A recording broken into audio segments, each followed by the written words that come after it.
मेरा गोरा रंग, बोलती आंखें, कंधों तक बल खाते बाल, चौड़ी छाती, पतली कमर और चिकनी सुंदर जांघें सभी को लुभाती थी। पुरुष मेरे सौंदर्य को देखकर कहते, ये लड़की तो किसी रसगुल्ले से कम मुलायम और रसदार नहीं है।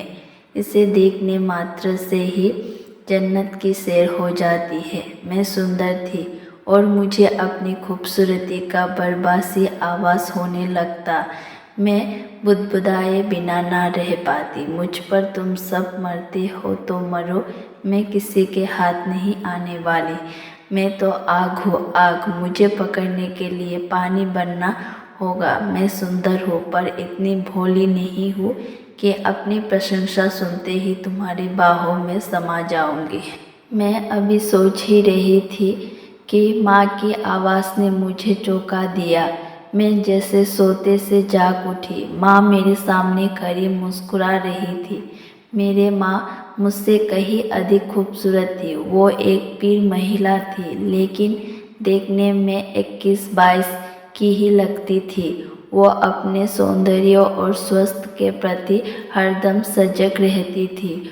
वो अपने मुंह से कुछ कहती तो नहीं थी, किंतु उनके मन के भाव से अक्सर ही मुझे लगता कि वो विकास अंकल को पसंद करती है और पापा उसके अनुकूल नहीं है। विकास अंकल कहाँ से आते थे और मम्मी से उनका संबंध कब से था, इससे मेरा कोई मतलब नहीं था।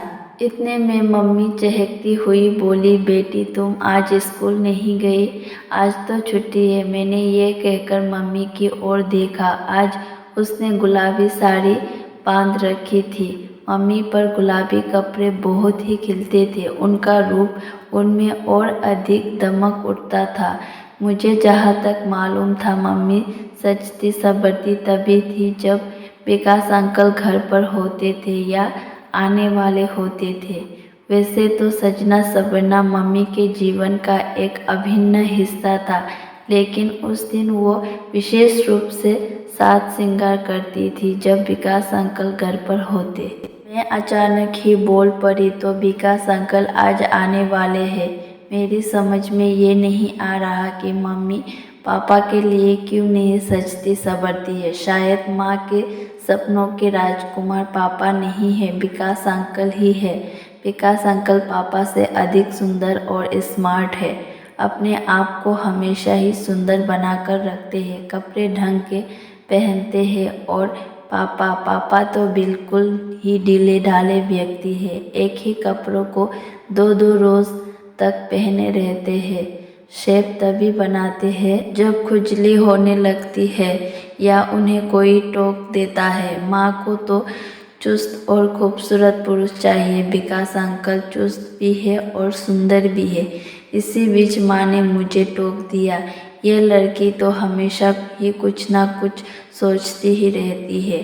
जा अपनी सहेली माधुरी से मिल आ, वो तुम्हें कल याद कर रही थी। मैं अभाग रह गई। माँ मुझ पर आज इतनी मेहरबान क्यों है? अचानक ही मुझे माधुरी के घर क्यों भेजने लगे? आखिर माजरा क्या है? एक साथ मेरे मस्तिष्क में ना जाने कितने ही सवाल उमड़ने घुमड़ने लगे, लेकिन मुझ में ये पूछने की हिम्मत ही नहीं थी कि तुम मुझे ज़बरदस्ती माधुरी के घर क्यों भेज रही हो? आखिर तुम्हारा इसमें क्या स्वार्थ है? खैर, माधुरी से मिलने के लिए तो बेताब में भी थी। मैं पैदल ही उसके घर चल दी। तो दोस्तों, आज के लिए बस इतना ही। अगले पार्ट को देखने के लिए चैनल को सब्सक्राइब करके और नोटिफिकेशन में दबाना।